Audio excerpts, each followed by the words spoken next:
What is up guys, Motogray here. So to answer this question, boss, magkano gastos mo sa underneath mo? So way back 2020 if I'm not mistaken, check nyo yung YouTube channel ko guys. So nandun yung uh, entire procedure ng pag-modify ko sa underneath. Yung DIY lang yun talaga guys.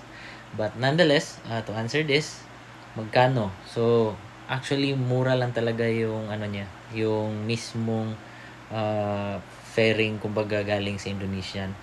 Approximately nasa kung i-convert to Philippine peso, nasa mga 5,000 or 6,000 lang. Parts lang 'yon. So okay talaga sana. However, yung shipping cost na naman is siguro nasa mga 7,000 din. I don't know why. Basta nag-double talaga or mas mataas pa ng konti sa mismong pyesa na bibilhin